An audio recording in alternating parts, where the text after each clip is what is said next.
when they called me, I warned them, everything is an emerging disease in aquaculture. By comparison, and I enjoyed your talk very much, Dr. Smith, you took me back to my youth in animal health. And I can remember talking about problems in calves and feedlots 20, 25 years ago. I started out in Merck and in Cyanamid. I was at Fort Dodge.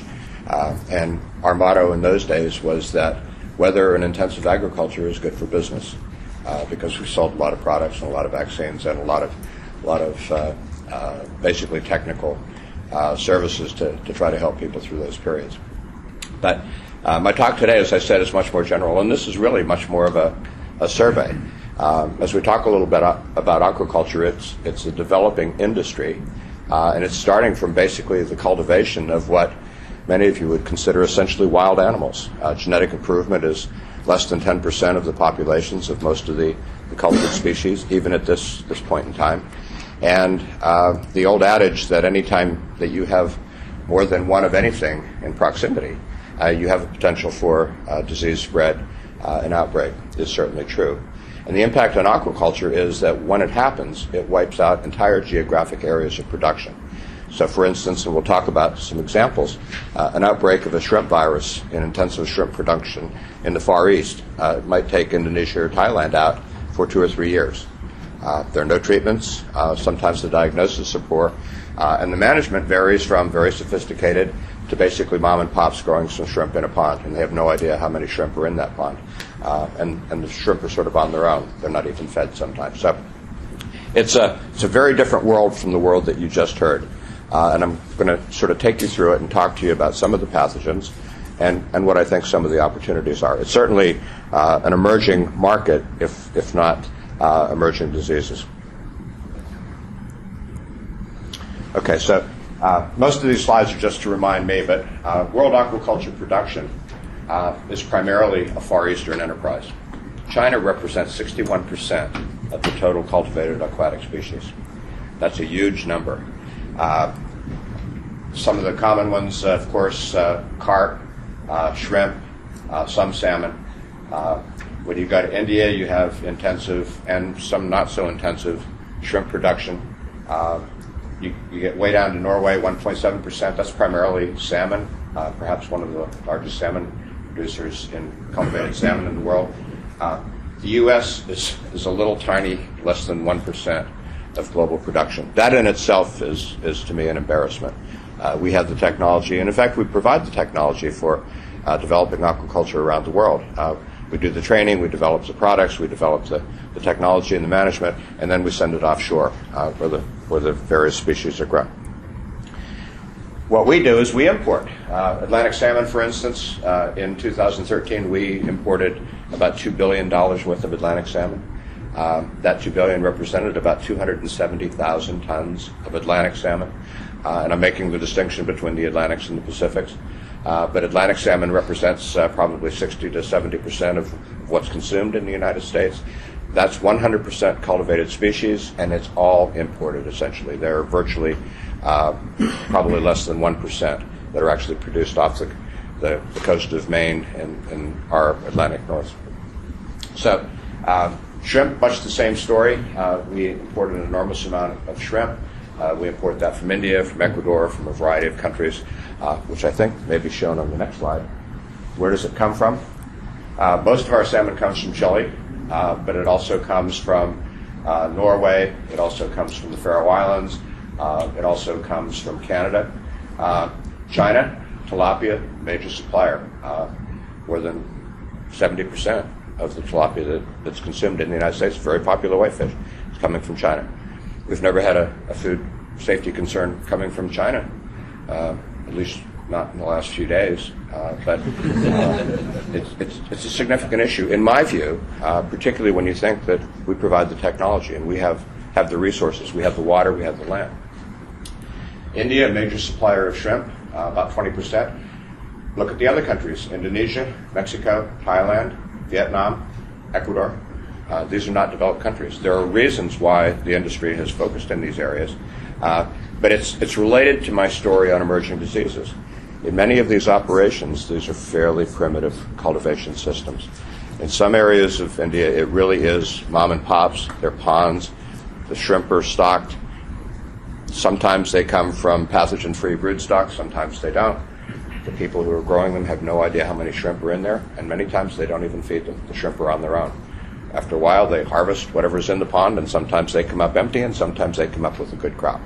And some of the more sophisticated operators, they're using pathogen-free brood stock, they're using intensive management, they're using regimented feeding and high nutrition levels, but they're also dependent completely on biosecurity, because for many of the diseases that we'll talk about, there is poor diagnostics, certainly no treatment, and invariably when you have an outbreak, the result is frequently catastrophic, wiping out at least an entire operation, and in many cases, wiping out an entire geographic area. You could knock down Mexico or Ecuador.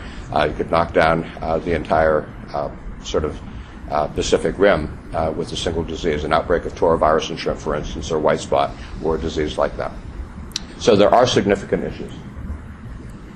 In the U.S., and I just use this slide to put this in perspective, we've sort of abdicated a $16 billion opportunity in cultivated seafood. Seafood's a popular and healthy alternative. U.S. consumes roughly about 15 pounds per capita now. That's about a quarter of what the global consumption per capita is, but it is a popular food. We basically import 95% of our seafood. It's between 94 and 95%, and we import it from the countries that I showed on the previous slide. We do have the National Atmospheric and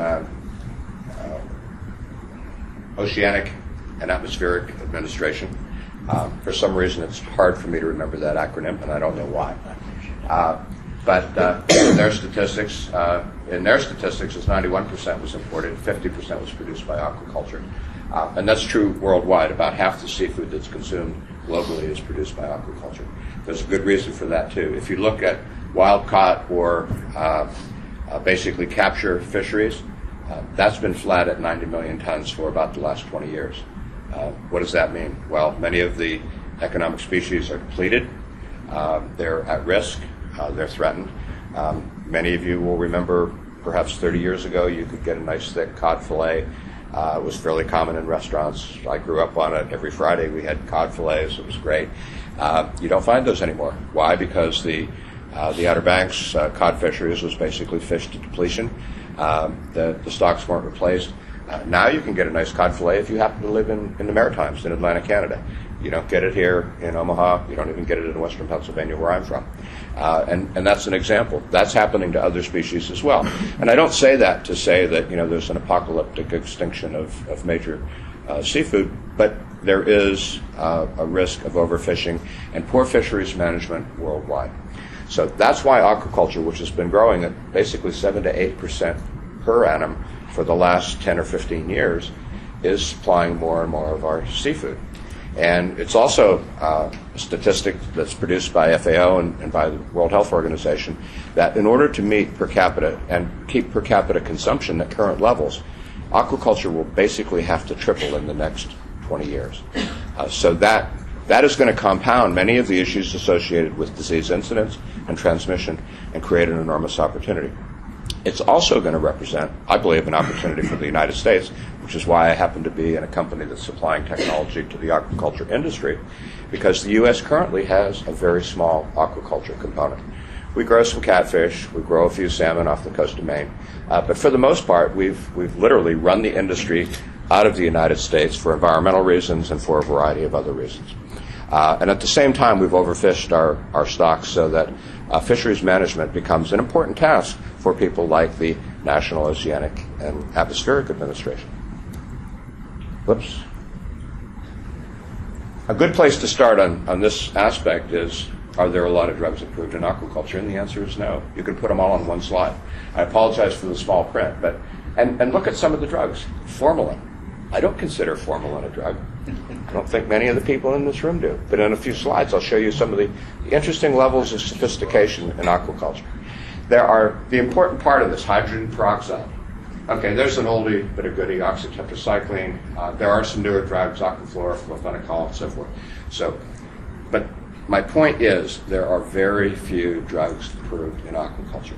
One of the things that happens, for instance, when you're basically breeding fish and producing eggs is you have to treat the eggs with some agent to make sure that any bacteria or viruses that are on the outside of the egg, particularly in salmonids, are washed away before you actually fertilize the eggs. If you don't do that, you run the risk of basically carrying an infection in from whatever the source of the egg was, and then having, as the young fry hatch, basically an outbreak and kill all the fry before they even have a chance to develop. In the United States, iodine, which is approved in Canada, but is not approved in the United States, is not approved for that use. Iodine is not a drug. But this is like basic hygiene in the 17th century. This is pre-smallpox. I mean, these are fundamentals that are not addressed in the United States. Why not? Because it hasn't been an important industry, we haven't paid attention to it, and we've not developed that industry.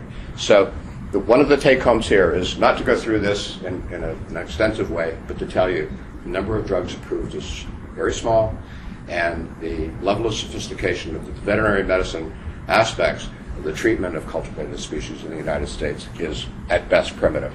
There are a few antibiotics, there are a few vaccines, but it's certainly not at the level of any of our other intensive agriculture species. Fish vaccines approved in the U.S., it's pretty much the same story. And I'm focusing on the U.S., first of all, because we're in Omaha. I'm an American, and I know this story best. You can take this around the world, and to be honest, we're probably not the worst from a veterinary health standpoint. The levels in other countries, particularly the countries that I showed you a few slides ago, is even poorer than ours. Now, what that also means is that you can go to places in the Far East, and they're using some really nasties in the treatment of diseases, and they're using them without the benefit of clergy, without the benefit of veterinary feed directives, without the benefit of prescriptions, and without even the benefit of the people who may be buying those products as they're harvested. So you occasionally find that some of that seafood is contaminated by unapproved drugs in the U.S., and some of those drugs are not drugs that are approved anywhere in the world. Interestingly, currently the U.S. inspects physically probably 1% of that seafood that comes in. So we import 95%, we inspect less than 1%, and there's a lot of junk out there. So there's a huge opportunity for the industry and a huge opportunity for not only the veterinary health industry, but the aquaculture industry to develop this into a viable business. And there's a need for it. Some of the vaccines, Aeromonas, Arthobacter, Flavobacterium, and so forth, Yersinia. There's an ISAB here somewhere, infectious Haematopoietic necrosis virus. Here's infectious salmon anemia virus. Many of you are familiar with ISAB. ISAB appeared first in the early 90s. Guess what that correlated with? It correlated with beginning of extensive and intensive production of salmonids in aquaculture systems.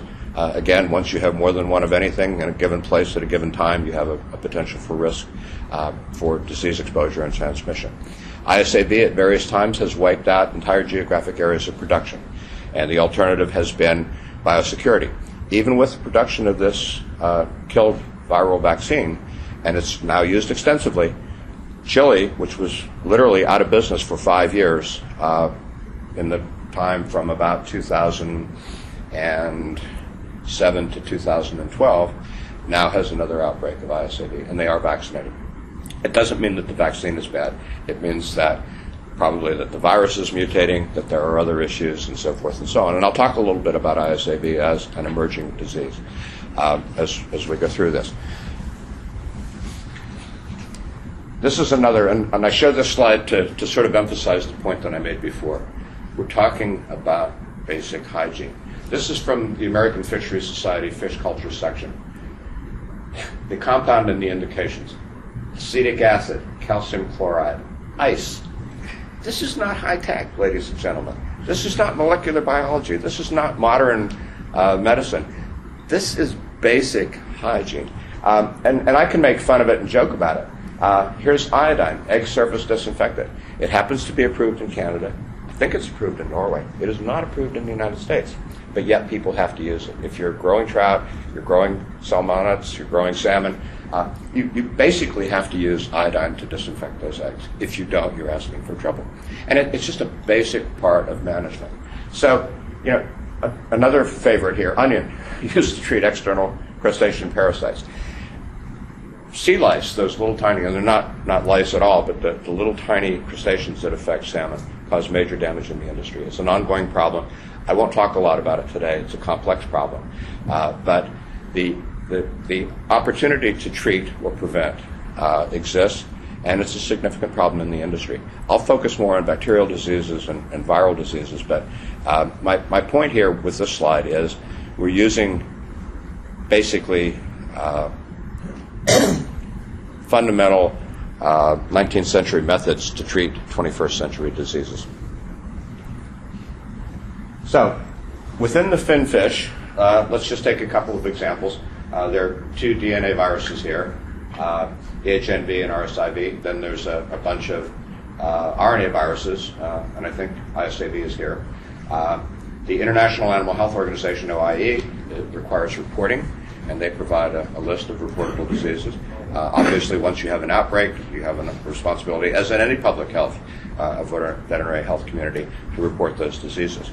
These are all reportable diseases, and when they happen, basically, you have a major problem.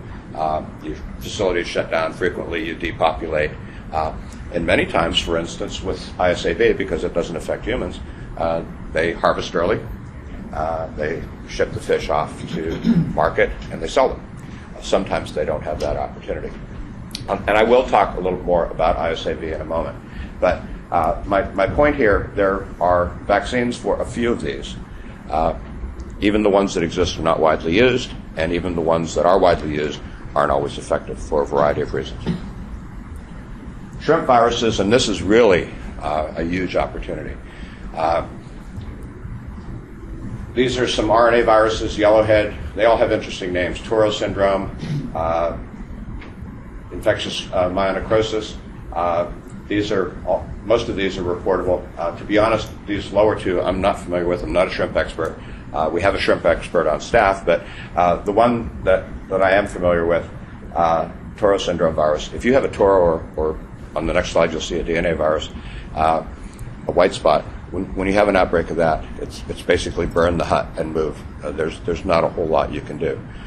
People feed clays. They feed what's called biofloc, which is basically just a collection of biological materials. Basically adsorbents, things that get into the shrimp gut and probably physically absorb and allow the shrimp to excrete it, and hopefully don't attach to too many receptors and get into the midgut and cause disease. There are a variety of preparations out there, some of which claim to be immunostimulants. We used to sell one years ago, and we stopped selling it because if you didn't have a disease pressure, all of you vets will appreciate this. With no disease pressure, your product is wonderful and everybody loves it. As soon as you have a disease outbreak, all of a sudden you're going to find out how good your product is. And that lack of consistent performance, particularly when you're talking about literally billions of organisms, can be very difficult. So on the one hand, you're selling hope, but it's a difficult business to manage. So we do think that there are opportunities here, though, and by the applications of technology, in particular molecular biology, we do think there are opportunities to intervene both therapeutically and prophylactically. DNA shrimp viruses, monodon baculovirus, white spot syndrome virus. I talked about this a moment ago. White spot hit Mexico and Panama a couple of years back. It took them down for 2 to 3 years. There were some strains, and part of this, and I'll talk a little bit about this, genetic selection, identification of organisms that have the capacity to be at least tolerant. And by selecting and breeding those relatively resistant parents, you can improve the resistance to an outbreak. And there are some companies now that are selling broodstock that claim to have increased resistance to white spot and to Taura virus. It may be a little like the adsorbents in the clays, and it may be a little bit like the immunostimulants. It's hard to tell. None of those has been exposed to an intensive exposure yet where they really might be tested in a severe outbreak. But again, it is an approach. In Canada, our hatchery happens to be in Canada, so it was an easy thing.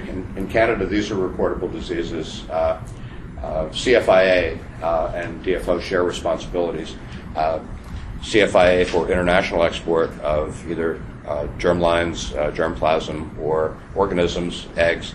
and DFO for sort of intra-provincial shipment within Canada. So they share the health responsibilities. They do the surveys. They actually come into your facility and they test.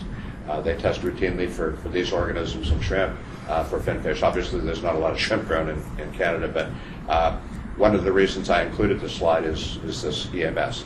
And we'll talk about EMS in a minute because it is perhaps the latest example of what could truly be called an emerging disease. And EMS, when it was first described, was early mortality syndrome. Nobody knew what it was. There was no causative agent.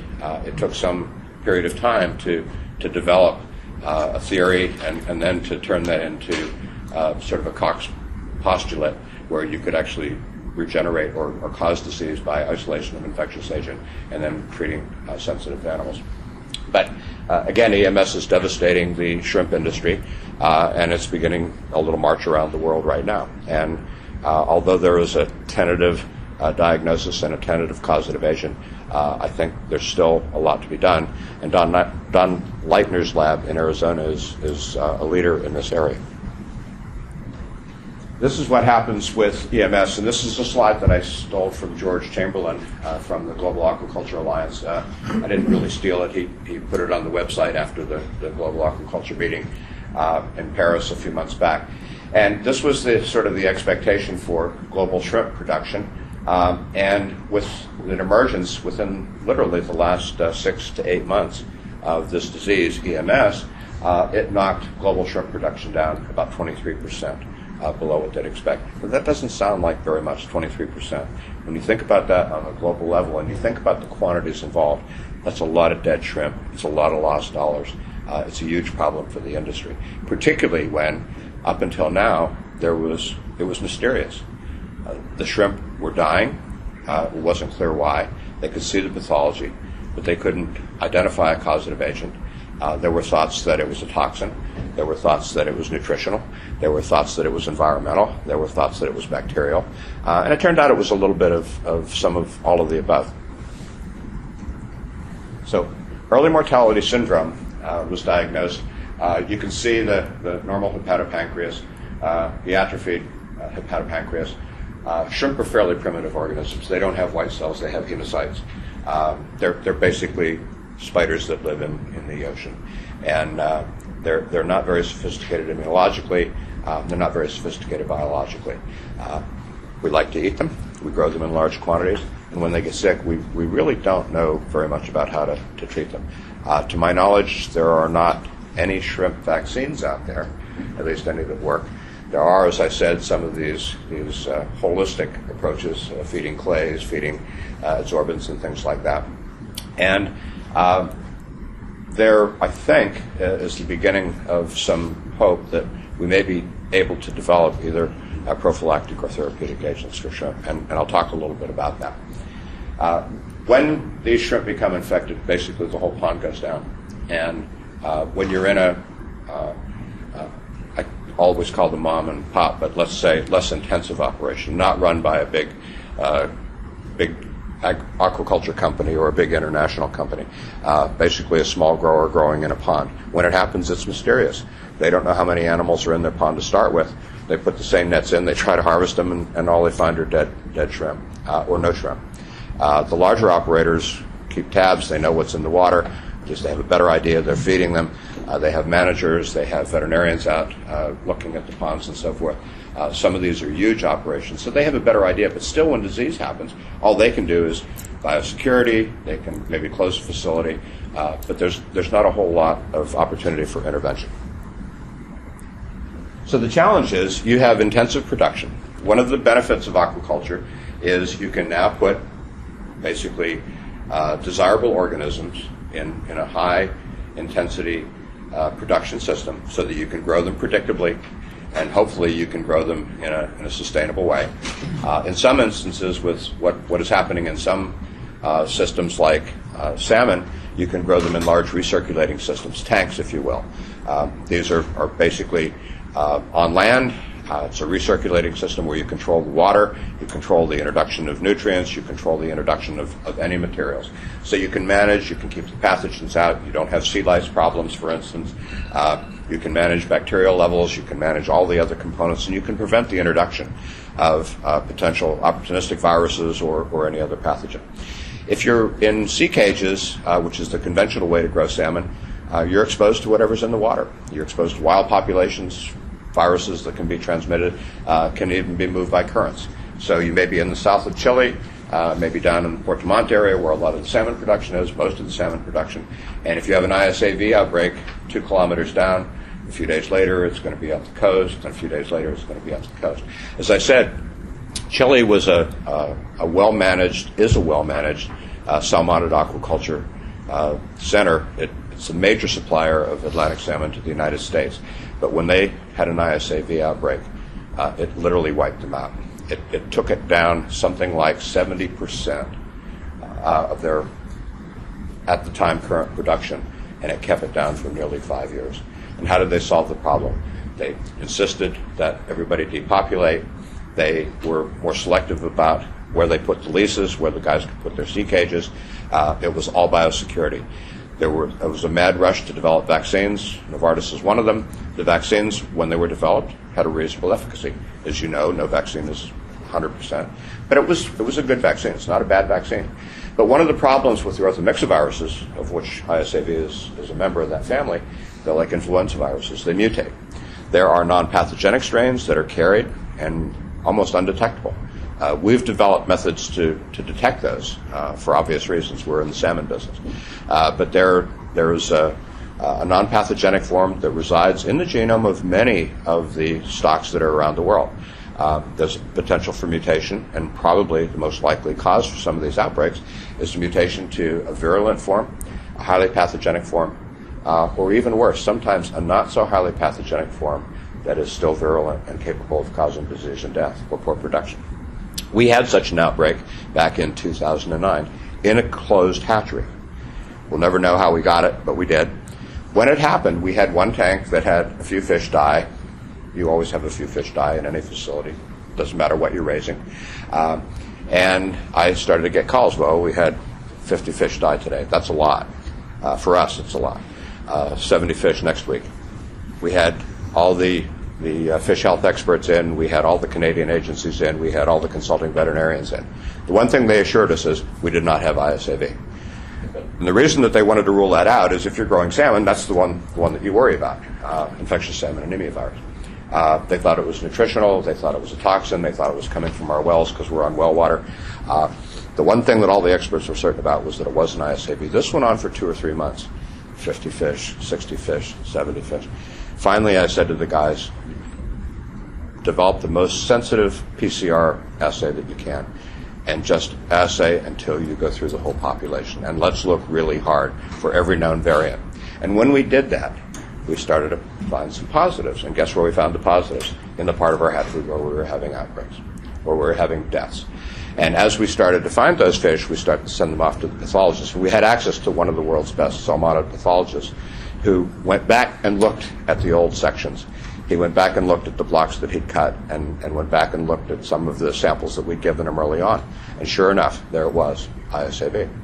Now, everyone was surprised. We'd reported it. We reported it to OIE. We reported it to the Canadian authorities and so forth. But what apparently had happened is we had had an outbreak of a very low pathogenicity ISAV. And it wasn't a European strain, and it wasn't a South American strain, but it was something in between. And it had been seen before, and it was probably introduced by the Canadian Department of Fisheries and Oceans when they brought salmon in the 1970s. And they were bringing a lot of salmon in an attempt to manage and repopulate some of their fisheries. We worked very hard, and we made some very difficult decisions. We basically depopulated, and our fish are very expensive, unique fish. They're genetically modified. These, you don't just go down to your local salmon breeder and get another batch of fish. These were fish that we'd spent 20 years developing. So we made some tough decisions. We depopulated basically 40% of the hatchery. Everything that even had a possibility of having a positive PCR signal was taken out. Once we did that, and there were a lot of tears and anxiety along the way, we managed to reconstitute Our brood stock, and fortunately an important part of our hatchery, had never been affected. We operated as two parts. So the biosecurity saved us. But our experience showed us and gave us an example of the impact of a low pathogenicity virus, possibly a mutated virus, that could have on a population like that. It's not unusual. You know, there's no such thing as one sick calf. There's no such thing as one sick kid in a daycare center. Anytime you have more than one of anything. But in our instance, we had a brush with death, and an instance that basically took down an entire geographic region of production for more than 5 years, we cleared in less than 4 months. And even the authorities were amazed that we did it. But we didn't do it with technology. We had a good assay, and that was technology. But what we did it with was just hard-nosed decisions and management in depopulating and then picking ourselves up from there. So the point of telling that story is there are a lot of unfilled opportunities in aquaculture. Compared to cattle, compared to hogs, compared to poultry, there's a lot of low-hanging fruit. There are significant viral diseases for which there are no treatment and no prevention. So because of the intensive production methods and because of the potential for disease spread and the existence of all of these diseases, there's a huge opportunity for new viral agents, new vaccines, and new treatments. Bacterial disease is still a big problem in many areas of the world. And in less intensive areas of production, it's certainly a big problem. So the opportunity is to improve management, biosecurity. I talked about recirculating systems. That's a big help. It's not a panacea. We had a closed system. We were 100% recirc. But once you introduce a disease, then you now have a disease spreading in a closed system. That may even be worse because it is closed and it has only one way to go between all the animals in the facility. Improved genetics is another component, and that's an area that we're working on. For instance, what if you developed a fish that lacked the receptor for attachment of the ISAV? Is that possible? Sure it is. We're developing influenza-resistant birds. That's happening at the Roslin Institute now. Can you develop ISAV-resistant salmon? I think certainly you can. Can you develop other genetic lines using genetic modification that are resistant to specific diseases? You have a unique opportunity here because you have a homogeneous population. You can do basically very precise genetic modification. And in principle, I think you can attack some of these things. There is one technology that may offer real opportunity here. Whoops. And that is the use of the so-called small interfering RNA. Small interfering RNAs are a normal mechanism for silencing of genes in cells. It's always been there, but it's just within the last 5 to 7 years, perhaps, that it's become better understood, and now an opportunity, and perhaps one of the hottest areas for specifically silencing specific genes. And the way it works is basically the small interfering RNA forms a duplex with the RNA. It forms a complex with dicer and forms this RISC complex. And basically, this complex causes a degradation of the target RNA.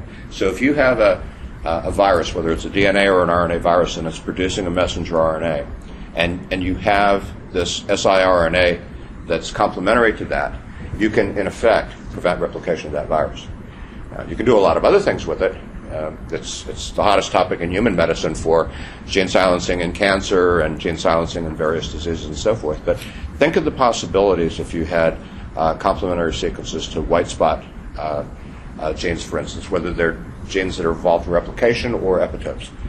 Think of the opportunities in Taura virus. Think of the opportunities in ISAV. There are very specific ways to knock out very specific sequences and cause degradation of that message and an inability to propagate the virus. I think technologies like this represent a great deal of opportunity in aquaculture, as well as, frankly, in animal agriculture, because it's an application of fundamental biology that's very precise, shouldn't have side effects, and in the cases where it does operate, doesn't have side effects. And it's operating in all of us right now. It's silencing specific genes. It's a natural mechanism. So to close, and I've probably thrown out a lot of very general stuff very quickly, but seafood is healthy, it's nutritious, it's something that we all like. We don't grow very much of it here in the U.S., and we should. And I think that's a national embarrassment. That's part of my campaign. Fish are efficient converters of feed to food. They're the most efficient. Starting from cattle, which are, no offense intended, they're relatively inefficient. Hogs are a little better. Poultry is pretty good. Fish is almost 1-to-1.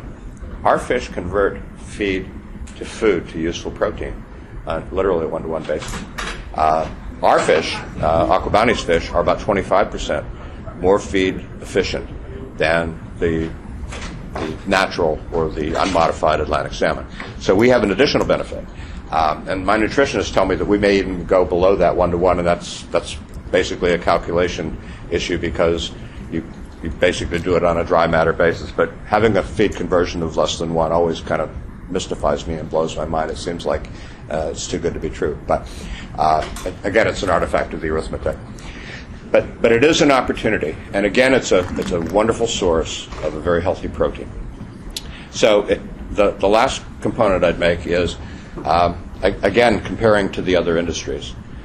The other industries are fairly land and water intensive. It is possible for aquaculture to be land-based if you have efficient organisms and if you have efficient engineering and systems. It's possible to be environmentally sustainable. It's possible to reduce transportation lines. It's possible to basically supply protein needs of a developing world and meet the global food security in an environmentally sustainable way. It doesn't take a lot of land. It doesn't take a lot of water. But you can grow basically fish very efficiently. But you have to solve these additional problems. The current management relies on biosecurity and relies on what I keep referring to as 19th or maybe even 18th century approaches. The use of hydrogen peroxide, calcium chloride, and iodine is hardly high tech in my view, and I think we can do a lot better. The good news for companies like us, and I think groups like you, is that this is really an opportunity. There's a lot of low-hanging fruit, and there's an opportunity to basically be involved in an industry and a protein development or protein developing industry that can really help meet global food security needs.